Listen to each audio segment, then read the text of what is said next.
Welcome back, everybody, and thank you for sticking with me. You heard right. Today's episode, we're going to be covering the top 15 survival foods that every prepper should stockpile. Now, when most people think of survival foods, their brains pretty much default to things like freeze-dried food, MREs, and other survival-type foods like survival tablets. However, the main focus of this episode is going to be centered around the 15 items that are going to be very easily accessible at your local grocery store and wholesale food clubs. The very first item on the list is actually going to be rolled oats. Now, the reason why I made the top of this list is because it's one of my favorite long-term shelf-stable foods. This, when properly stored outside of the retail packages, it can last 25, 30 years, just like things like rice and beans.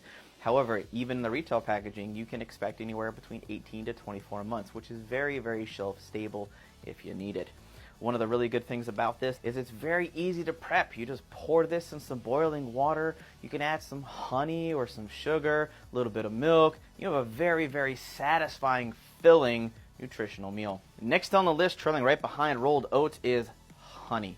Honey is fantastic. This is probably the one that even non-preppers know about, given the fact that it has an extraordinarily long shelf life, if not indefinite.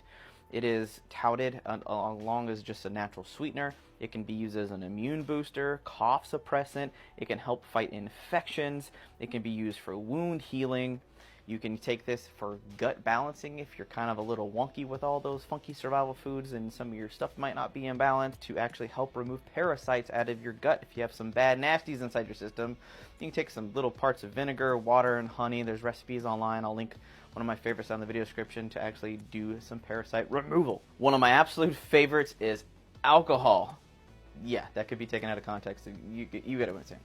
So, but more importantly, vodka. Actually, the strong stuff is what I'm more interested in out of all of these, but most of these would work in most of the situations. So, alcohol is great as a fire starter if you need it because it's so highly flammable. You can use this inside of alcohol stoves. More recently, we've been able to use it as hand sanitizer. If you want to figure out how to do that, there'll be a video in the right-hand corner to figure that out. You can use it as an antiseptic for wounds, a sleep aid if you're having a lot of stress and anxiety, a little bit, your brain's a little too active. This being a natural downer, you could take maybe a shot of that and kind of knock yourself out for the night, or just use melatonin if you see fit. You can use it as an excellent barter item. I love these guys because they're easily transportable. You can trade things out like chicken eggs and other types of food, medical supplies, things like that you might need. And you can also use this to sterilize your needles, tweezers, scissors if you have to do any type of emergency trauma or first aid on a particular person and you don't have access to a hospital.